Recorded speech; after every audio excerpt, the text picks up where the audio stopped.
Hello, everyone. Thanks for being here for a special mid Q3 global VC update from WorkTech. I'm George LaRocque, the founder and analyst. We're going to start in just a couple seconds and walk through about 10 slides to look at global investment, what we're seeing in the numbers in Q3 and this year to date.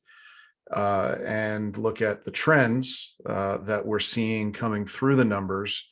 Just bear with us as some folks file in.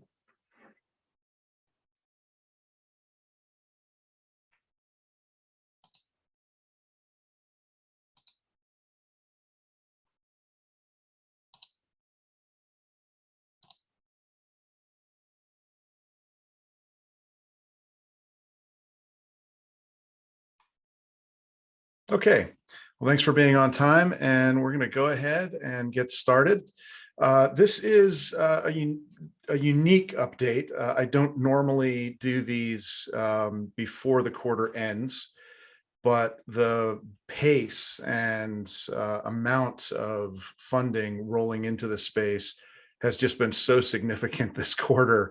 And I was getting a lot of questions coming in from media as well as advisory clients and broadly in the market asking, what's going on, what's happening, where are the numbers? So here we are.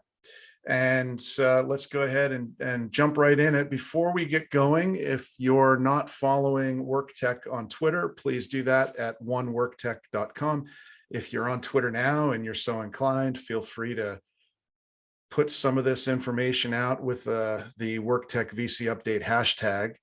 I have one big announcement before we get into the numbers. We launched this summer, an accelerator, the Impact WorkTech Accelerator. It's the first truly global virtual accelerator focused on work and people tech.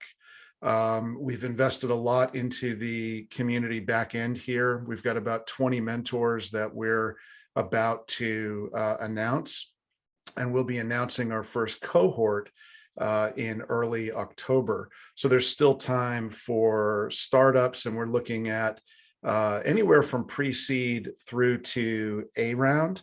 Those things are all subjective. So some A rounds are a little too far advanced for this. So it's really about the stage of the business. They need to have a product in the market. And this is laser focused on filling the market education gap, as well as product development, go-to-market strategy in this space. So I'm excited about this. It's off to a great start. It's at impactworktech.com. If you want to suggest a startup, or if you want to apply to the cohort or consider being a mentor or investor, that's where you would go. Okay, so moving right along. Q3 with a month left is already the second biggest quarter we've had, only second to last quarter, which came in just under 5 billion. So since the update that went out on the site earlier this week, just in the last few days, we've added 5 more deals with another $400 million in total value. So this shows from 2017 and Q1, since we started tracking this, all of this data, the trajectory that we're on. And let's see. So this chart does a really good job of because it breaks down by quarter, looking at the years.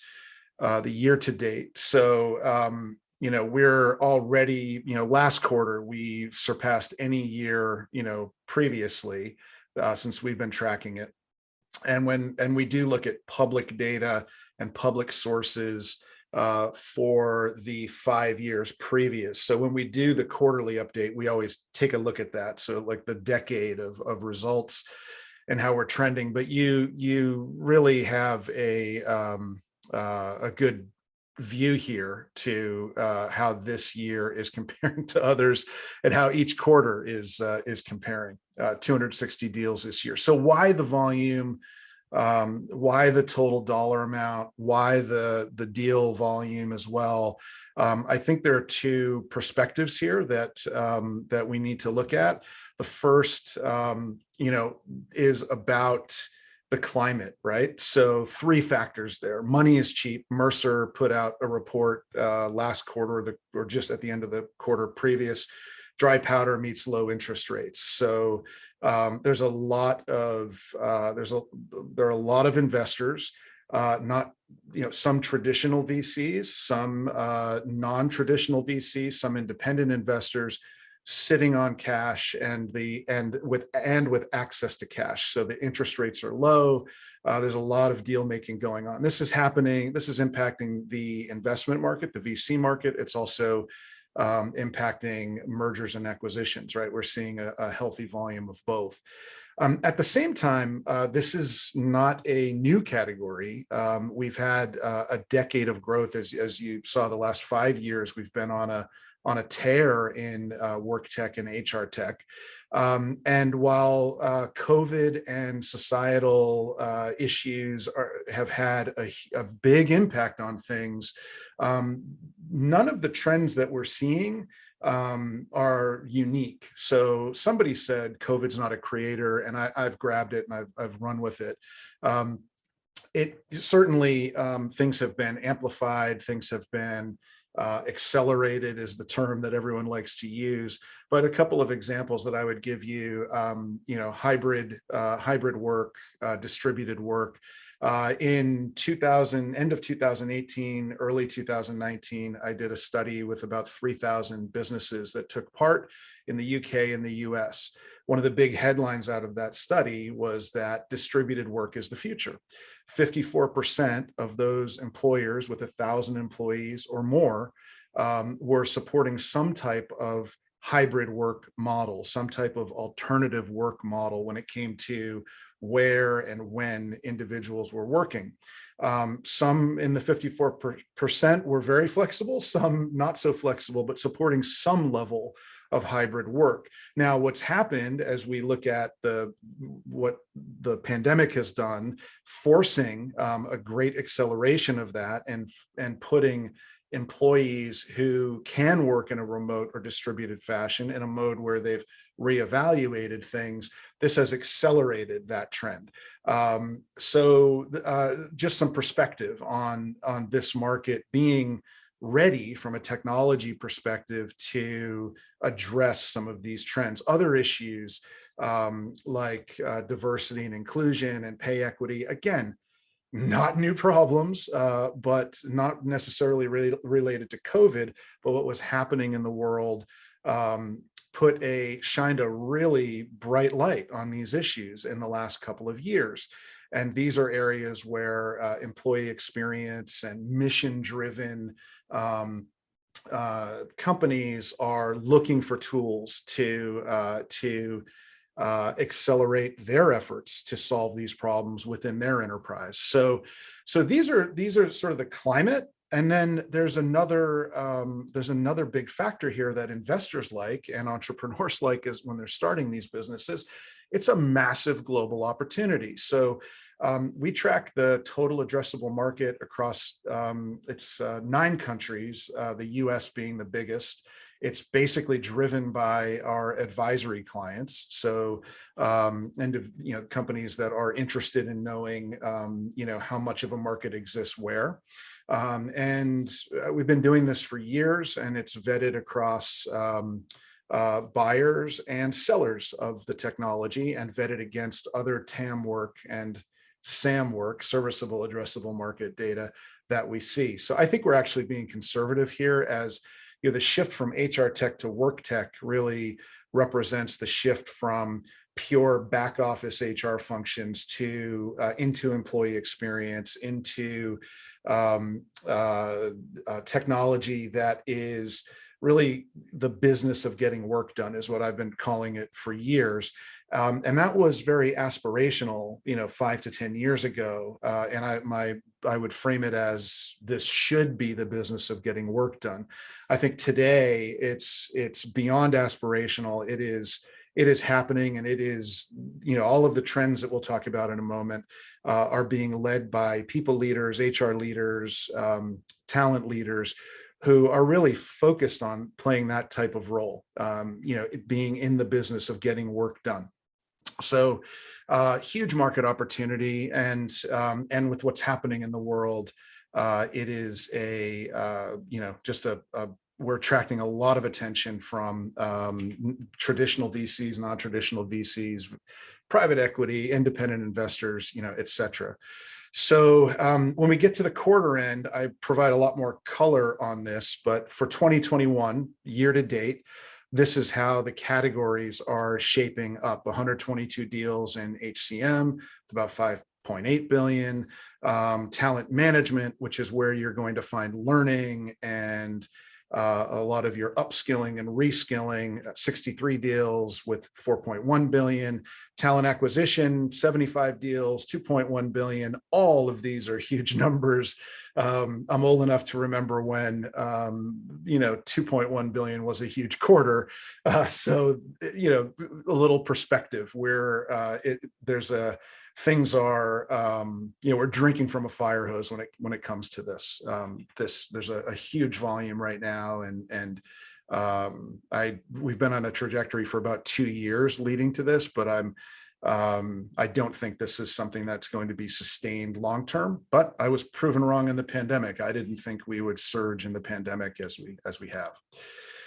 So let's dig in a little more. The thing that's unique about our data is in part the way we vet the data, and I'll get into that in a little bit, but in part the analysis that we provide. So what's core is cool again, right? As I mentioned, the trends that we're addressing, there are some new problems in the world of work and new ways to solve old problems. But fundamental work technology is all over the data this quarter, and for the last 2 or 3 years. Payroll, core HR, workforce management, learning, benefits. These are all well-established categories with well-trodden paths as far as going to market, and from the user side as far as expectations and requirements. But what's happening now is really a new wave of work technology and HR technology. So you've probably been looking at some of the words on this slide, but learning in Q3 just spiked. There were 4 deals that totaled 2.5 billion. The biggest was Articulate. And Articulate is representative of something that's happening in the market. I'm not saying we're going to have a lot of 1.5 billion deals, but here's a company that had been, the way to use their words, bootstrapping up until this $1.5 billion round, which was positioned as their A round. So I don't know where you go from 1.5 billion in an A round, but this is a company that's been very successful in the learning space, and we're looking now at capitalizing on the need in the market for learning, upskilling, both consumer and B2B driven learning and upskilling. And you're going to see some really interesting things coming from Articulate. And when we do the quarterly review, or if we connect one-on-one, if you're an advisory client, we can talk more about it. Eruditus, the other big learning deal, is an Indian company, which is providing a really interesting marketplace that extends into both the B2B corporate space and the consumer space. Look, the other deals, the other 2 big deals that made up the 2.5 billion. Degreed is 5 years ago, they were not considered a traditional learning player, but now, in the world of, consumerized learning experience, upskilling, et cetera, they're the only traditional vendor that we list here. Masterclass, though, the way they make it onto this list is because with this round, with their $225 million round, they have stated a very clear direction into corporate learning, into the B2B space. So there were 20 other deals in that category that ranged from 700K, seed rounds, to 50 million. And I think it's important to look at, the big ones to get a sense of, where investors are doubling down, but also look at the sort of meat and potatoes of the, seed through, CD round. In the benefits category, there were 4 deals that totaled about 890 million. And benefits here are, again, the analysis that we provide is not a high level sort of generic analysis that you're going to get from maybe a broad tracker of financial data or investment data across all markets. We only look at this market. It's also not the kind of data that you're going to find from if you were a company with an agenda in the space, like a marketing agency who might want to attract some broad B2B customers. So we really vet the data, and benefits players are pure benefits tech providers. They may have a model where they're providing some benefits to the employer, but a benefits, so if you're a health insurance company, you're not a WorkTech company. But if you're a platform that has some wellness, well-being, potentially other elective or core benefits that you're providing through that platform into the market, then you would qualify for this list. So Collective Health, Allen, and Lyra are all core tech players who provide some, it varies by player here, but Lyra had 2 rounds at 200 million and 187 million, and then there were 15 other deals that range from 2.5 to 73 million. So a little bit on the benefits category. Payroll is really interesting and has been super interesting, this year, especially the global payroll space. And we'll get into the Q3 trends and some deals there in the next slide. Daily pay is on-demand pay earlier this year at 175 million. And these 4 deals totaled 650 million. Gusto in the SMB at 175 million, Deal at 156 million, and Remote, one of the global players that we'll see on the quarterly slide, at 150 million. 18 deals in payroll otherwise that range from 2.4 to 107 million. And payroll's an interesting category to look at because, we have these massive HCM platforms in the space, like Workday at the enterprise level, or like an ADP, which is broad, or a Ceridian or a Paychex, Ceridian covering everything from SMB to enterprise, known more in the SMB, Paychex really driving in the SMB and focused on the SMB, and then Ceridian, who has really shifted to the middle with, I think, an average customer size of about 1,000 employees. So those players all provide, whether independently, organically, or via partnership, payroll, and they do it all but Paychex. Well, Paychex actually has some global payroll capabilities as well. So they all do global payroll, but these core payroll providers have all been out there for a long time, right? Ceridian moved to their new platform. Well, it's not new anymore, but Dayforce, 9 or 10 years ago, and they've extended that into talent categories. Paychex completely re-architected their platform. ADP has acquired and cobbled together a new platform. So they've all been innovating and shifting over time. But the payroll category, when you look at global payroll, there are some real key challenges that are exacerbated by COVID, where now with the shortage of talent and the commitment to remote work and distributed work, employers are looking beyond their borders when they can, but making a hire is not as simple as just cutting a paycheck, onboarding them and starting to cut a paycheck. There are tax issues, regulatory issues at the country level, regional level, province level, state level, local level. And these are changing. They don't change on a core standard cycle. So it's a big, meaty problem to solve.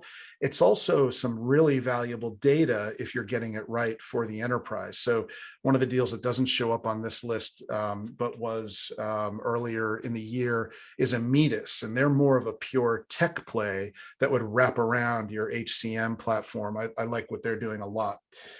So their payroll is interesting, and it's one of these core categories where there are also some new approaches with players like Gusto, who are focusing on the SMB and providing a more beautiful experience, and looking to expand based on more modern technology.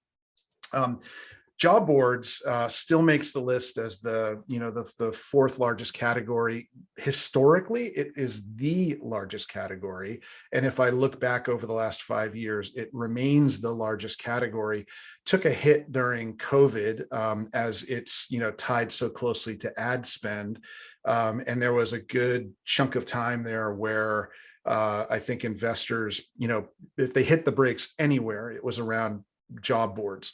But there's some really interesting things happening on not just the size of the deals, but the models. And I'm going to use that, given the time, to move on to the next slide, where we talk about some of those new models in talent acquisition. So I promised a deeper dive on some of the trends and some of the interesting things happening. If you have any questions, by the way, drop them in the questions tab, and I'll take a look before I get off this. And again, this is going to be a quick session, and at the end of the month or at the beginning of October, we'll do the full quarterly review.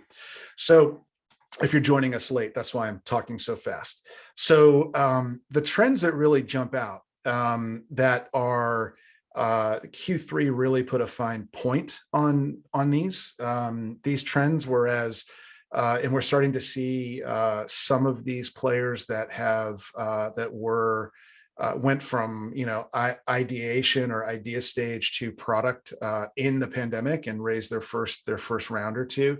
So it's been interesting. We're seeing true products of the pandemic, whereas we only saw a few of those through Q2. And what I would say is we saw a lot of messaging pivots to accommodate for the challenges that the pandemic brought, or the changes in areas like hybrid work. But we're seeing products that are a little early in the game. I think we're still, the employer clients that I talk to, I think we're, 2 years out before requirements are fully baked for what we really need to support these efforts. But nonetheless, we're seeing some interesting products hit the market looking to capitalize on the need that exists today. So that all being said, first trend, upskilling, reskilling, internal mobility. I look at all of those in the same space. Now, the difference would be some of the consumer plays. And that's one of the really interesting things, right? This quarter, we saw 880 million across 10 deals. The learning marketplaces like Serious Education and Forage, who announced rounds this quarter, they're bridging the gap between consumer and B2B on the learning side.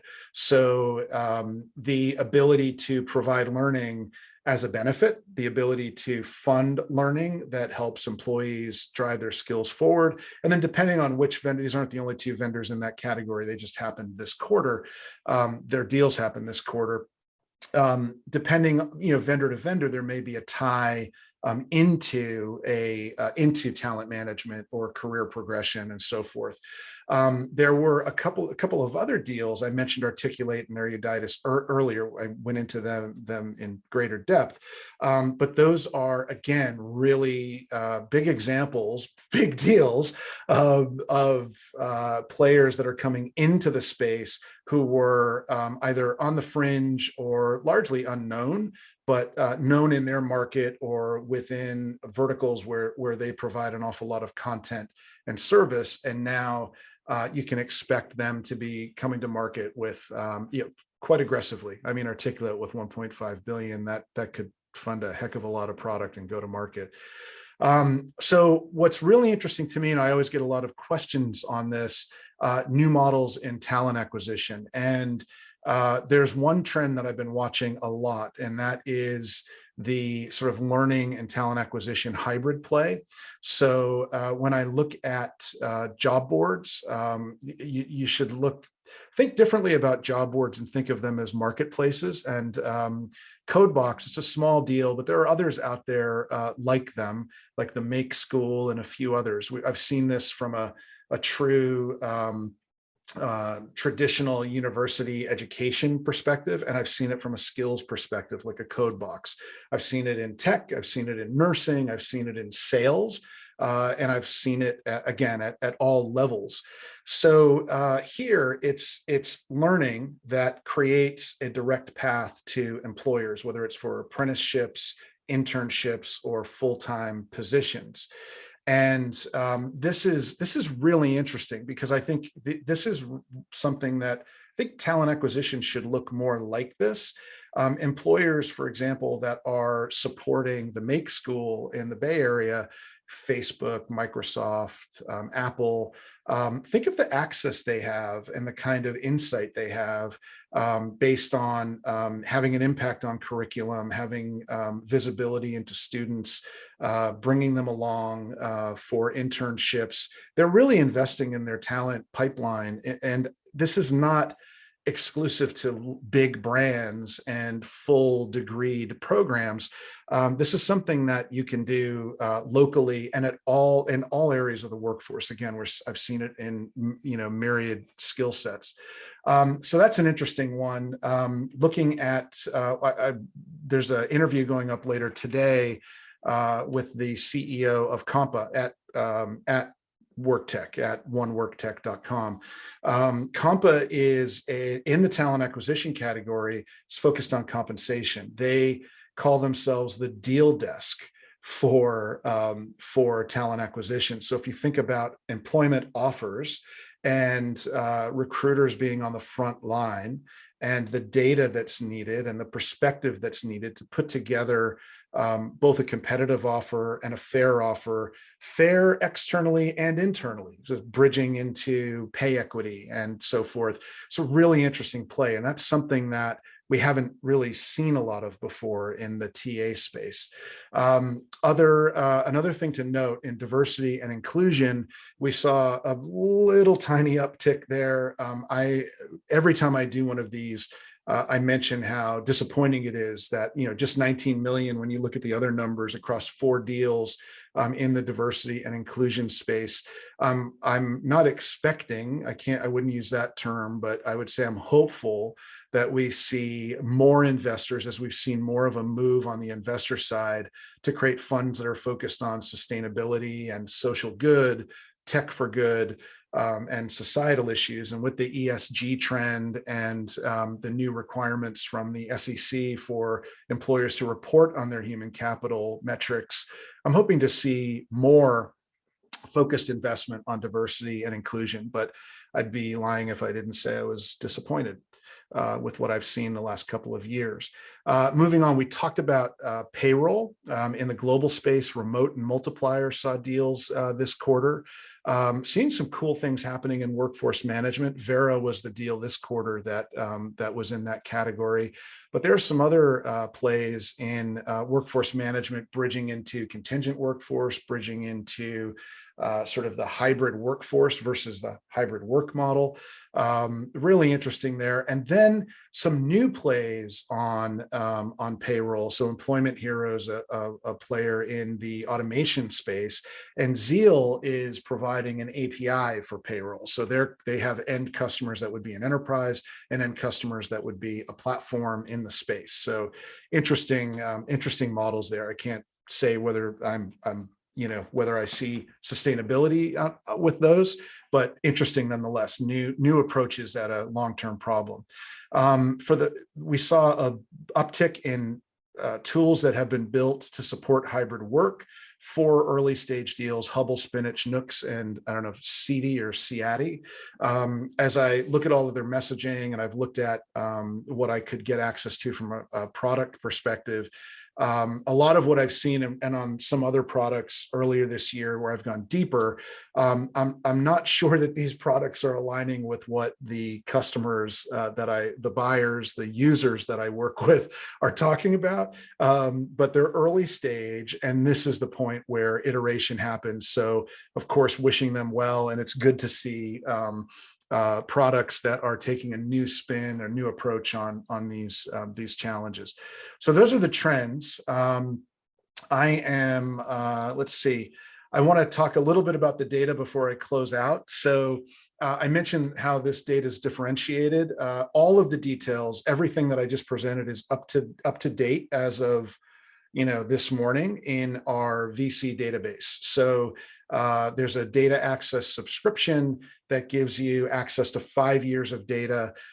We scour, we're hitting like 100 sources now. We've invested in an AI tool to help vet, but every single deal gets vetted. And the reason our numbers are so different from the general like Crunchbases of the world, they're vastly bigger there, is because we vet the data and we know what is WorkTech and what isn't. On the other side, the reason our numbers might be lower than some of the folks that play in this space, we don't have an agenda with the data. So our agenda is to understand it and to provide an understanding to our advisory clients and to the market. So we're not looking to pull generic B2B players into our advisory business. We focus just on WorkTech providers and employers.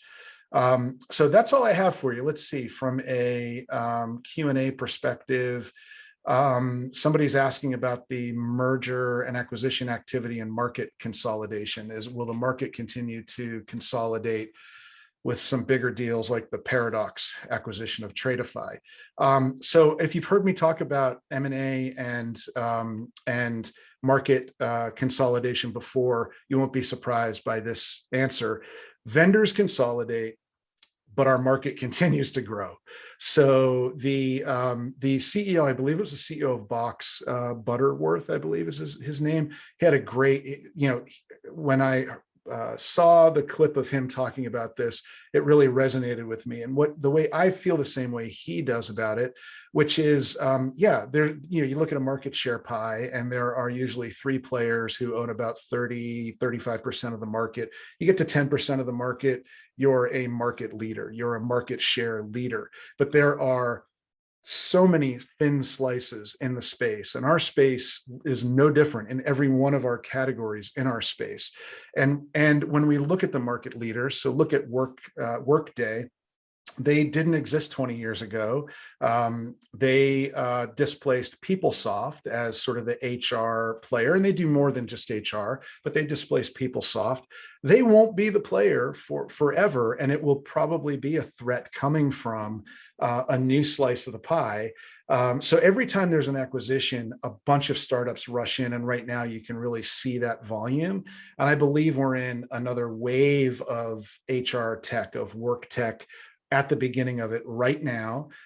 We'll probably see those leaders shape up in the next 36 months and start to take market share in HCM, talent acquisition, talent management from legacy players. And we'll see some sunsetting of some brands that used to be leading the day. Now, so I'm saying, yes, there will be a lot more healthy merger and acquisition activity, but you will not see the market shrink because of it. The market won't consolidate, just the vendors and just the market share. But this market's getting bigger. I expect next year's TAM update to be well over 400 billion based on shifts in the market. That's all I have for you today. Any other questions that come in, if you hit the QA tab before I close out, I'll get you on email. If you're an advisory client, you know how to reach me. Thank you so much for listening. And please check out Impact WorkTech, the new accelerator that's been launched. And thank you all.